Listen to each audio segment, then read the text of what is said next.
Il était une fois un vaste et prospère royaume, niché entre des montagnes verdoyantes et des plaines fertiles, gouverné par un roi sage et respecté. Ce souverain, nommé Ndongo, avait consacré sa vie à unifier les clans et à instaurer une paix durable. Son règne avait apporté prospérité et harmonie à son peuple, et il espérait que cette paix se perpétuerait après sa mort. Ndongo avait 2 fils, Mbey, l'aîné, un guerrier audacieux et ambitieux, et Keba, le cadet, un homme réfléchi et pacifique. Bien qu'ils soient frères, leurs caractères opposés étaient souvent source de tension. Conscient de ces différences, le roi Ndongo passa ses derniers jours à réfléchir à la meilleure manière de préserver son royaume. Craignant que ses fils ne se disputent le trône, il prit une décision inhabituelle. Il divisa le royaume en 2 parties égales. Mbey hériterait des terres du Nord, riches en ressources minières et stratégiquement avantageuses, tandis que Keba gouvernerait les plaines du Sud, connues pour leur sol fertile et leur agriculture florissante. Le roi espérait que cette séparation encouragerait la coopération et le respect mutuel entre ses fils. À sa mort, les funérailles furent grandioses, mais dès que le royaume fut partagé, les tensions latentes commencèrent à émerger. Chacun des frères, convaincu de la supériorité de sa vision, s'efforça de prouver sa valeur en surpassant l'autre. Peu à peu, ce qui devait être une coexistence pacifique se transforma en rivalité ouverte. Les habitants, pris au milieu de ces disputes, commençaient à ressentir les premiers signes de division.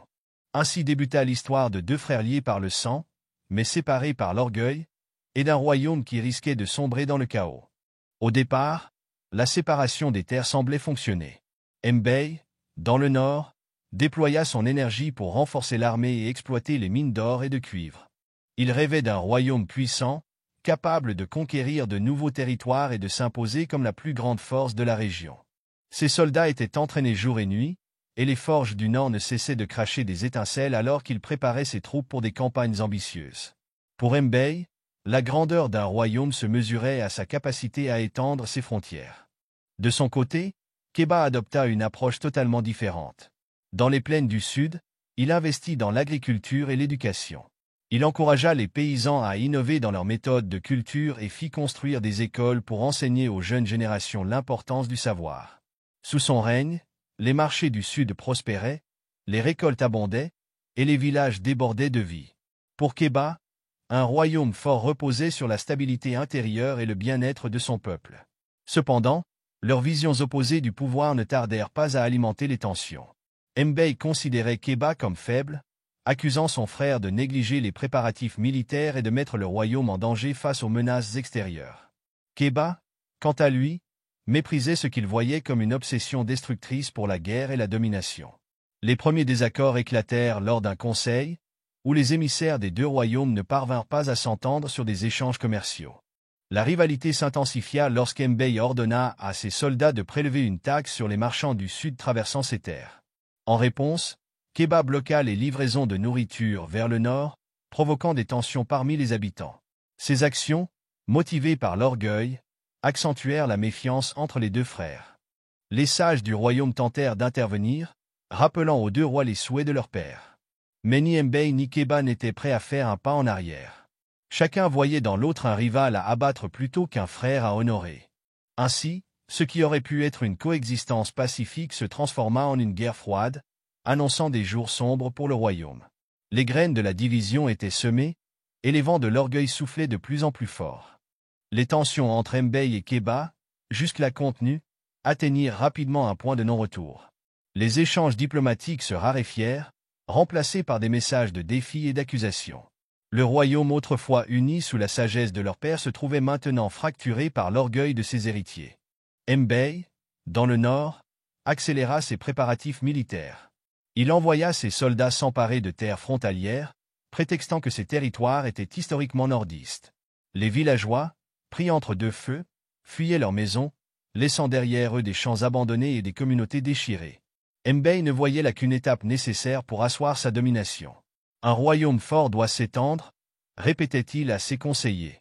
Et s'il faut écraser la faiblesse pour y parvenir, qu'il en soit ainsi. De son côté, Keba répondit par des mesures qu'il croyait justes mais qui ne faisaient qu'attiser les flammes. Il mobilisa les paysans pour ériger des barricades autour des villages et pour former une milice défensive. Bien que moins entraînés que les soldats du Nord, ces hommes et femmes étaient déterminés à protéger leur mode de vie pacifique. Keba pensait que son frère finirait par comprendre que la prospérité ne se construit pas sur la guerre, mais son refus de négocier ne faisait que renforcer l'entêtement de Mbey. Le premier affrontement armé survint lorsque des soldats du Nord pillèrent un marché du Sud, emportant du bétail et des récoltes. En représailles, les miliciens de Keba tendirent une embuscade à une caravane marchande du Nord. Les pertes humaines, bien que limitées, marquèrent un tournant décisif. Ce n'était plus une simple querelle de gouvernance, c'était une guerre. Les sages du royaume, désespérés, organisèrent un conseil spécial, implorant les deux frères de mettre fin au conflit. « Votre père a travaillé toute sa vie pour construire ce royaume », leur rappela un vieil homme à la barbe blanche. « Voulez-vous que son héritage se réduise en cendres à cause de votre orgueil ?» Mais ni Mbey ni Keba n'étaient prêts à céder. Chacun voyait dans l'autre un adversaire dont les ambitions menaçaient la stabilité du royaume. Les mois qui suivirent furent marqués par une série d'affrontements sporadiques. Les terres fertiles du Sud devinrent des champs de bataille, piétinés par les soldats du Nord. Les mines du Nord, jadis prospères, cessèrent leur production, paralysées par le manque de nourriture et par les attaques des miliciens du Sud. La population, prise en otage par les ambitions des deux rois, souffrait dans un silence mêlé de colère et de désespoir. Pour aggraver les choses, des royaumes voisins commencèrent à convoiter les richesses du territoire divisé. Les alliances que le roi Ndongo avait méticuleusement tissées se défirent peu à peu, et des bandes de pillards profitaient du chaos pour attaquer les villages. Le conflit atteignit son apogée lorsqu'une bataille éclata près du fleuve qui séparait le nord et le sud. Mbey, à la tête de ses soldats, chargea les défenses de Keba, qui riposta avec toute la détermination de ses troupes improvisées. À la fin de la journée, le fleuve, jadis symbole de vie, était teinté de sang. Malgré les pertes, aucun des deux frères n'obtint de victoire décisive. Pourtant, leur rivalité ne faisait qu'augmenter. Chaque bataille renforçait leur haine mutuelle, et l'idée de réconciliation semblait plus lointaine que jamais. Les habitants murmuraient que le royaume était maudit, que l'ombre de l'orgueil des frères recouvrait leur terre autrefois bénie. Ainsi, le royaume s'enfonçait davantage dans le chaos, et ce qui avait commencé comme une rivalité familiale menaçait désormais de détruire tout un peuple. Les sages n'avaient plus d'autre choix que d'espérer un miracle pour ramener la paix. Alors que le royaume semblait sombrer inexorablement dans le chaos, un étranger arriva par un matin brumeux. Il était vêtu d'une simple tunique de lin, portait un bâton de berger, et ses yeux, malgré leur apparente douceur, reflétaient une profonde sagesse. Il se faisait appeler Baïdo. On disait qu'il venait d'un lointain village et qu'il avait traversé de nombreuses contrées, apportant la paix là où régnait la discorde et le désespoir. Baïdo atteignit d'abord un petit village situé sur la frontière entre le nord et le sud, où la guerre avait laissé des traces profondes. Les champs autrefois fertiles étaient en friche, les maisons en ruine, et les habitants, autrefois unis, vivaient désormais dans la peur et l'amertume. En voyant cela, l'étranger s'assit au centre de la place du village et commença à raconter des histoires, comme un griot, rassemblant peu à peu les habitants autour de lui. Ces récits parlaient de royaumes détruits par l'orgueil, de frères ennemis réconciliés, et de peuples qui avaient su se relever en s'unissant. Très vite, la rumeur de son arrivée se répandit. On parlait d'un homme capable de résoudre les conflits les plus profonds et de ramener l'harmonie. Intrigués, les sages des deux royaumes décidèrent de lui rendre visite.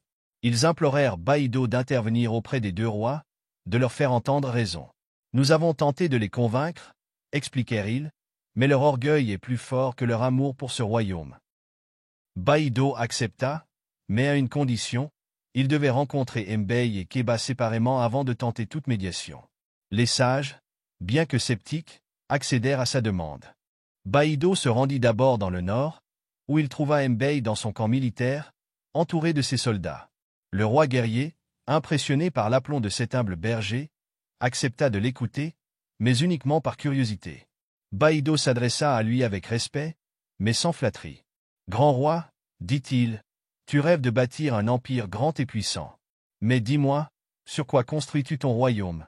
Est-ce sur la peur et les armes, ou sur l'amour et la loyauté de ton peuple ?» Mbey, piqué au vif, rétorqua.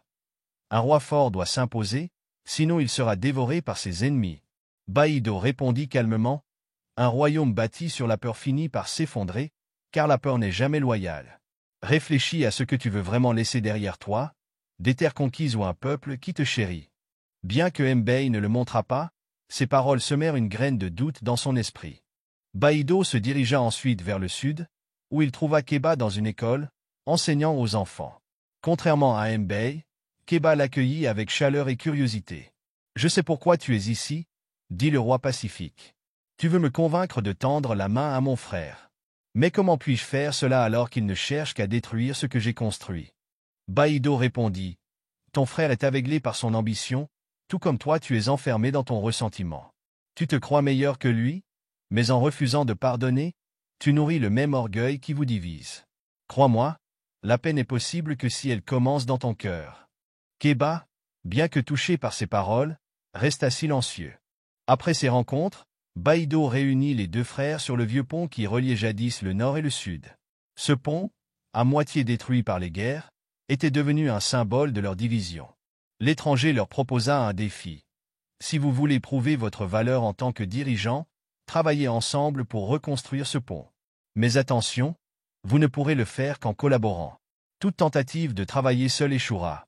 Mbey et Keba, bien que méfiants, acceptèrent le défi, chacun persuadé de prouver sa supériorité. Au début, ils essayèrent de construire leurs côtés respectifs du pont sans se concerter. Mais rapidement, ils réalisèrent que leurs efforts ne mèneraient à rien si leur structure ne s'alignait pas. Pendant qu'ils travaillaient, Baïdo resta près d'eux, leur racontant des histoires sur l'unité et la réconciliation. Peu à peu, les deux frères commencèrent à s'écouter, à discuter, et à comprendre les points de vue de l'autre. Le pont n'était plus seulement une structure physique, il devenait un symbole de leur réconciliation naissante. Ainsi, l'étranger, avec sa sagesse et sa simplicité, avait semé les premières graines de la paix.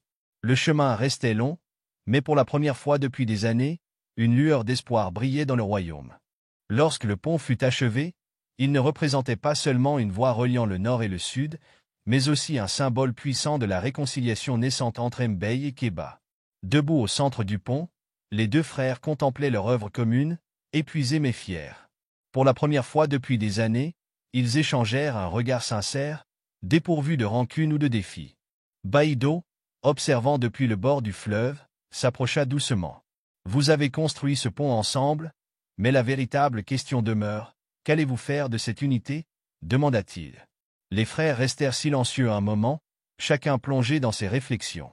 C'est Mbey qui parla le premier. « J'ai toujours cru que la force et la domination étaient les seules façons de gouverner. Mais ce pont m'a appris que la vraie puissance réside dans la collaboration et la confiance.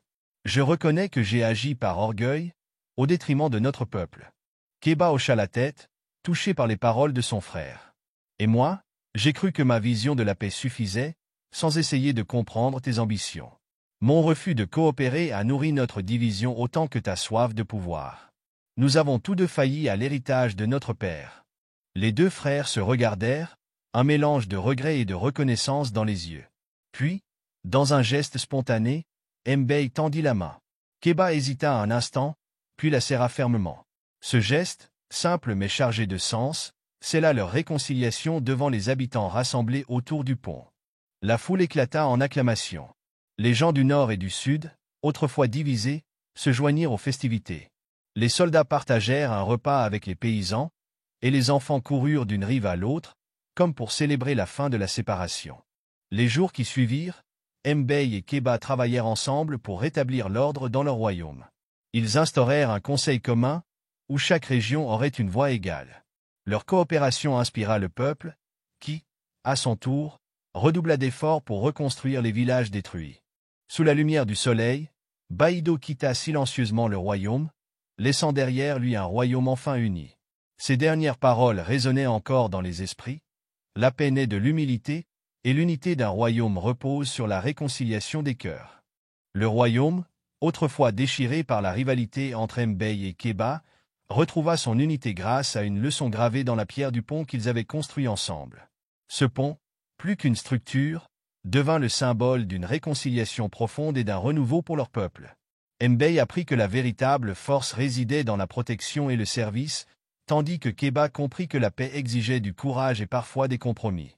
Sous leur gouvernance commune, le royaume entra dans une nouvelle ère de prospérité. Les villages furent reconstruits, les marchés prospérèrent à nouveau, et les habitants, inspirés par l'exemple de leurs dirigeants, laissèrent derrière eux les divisions du passé.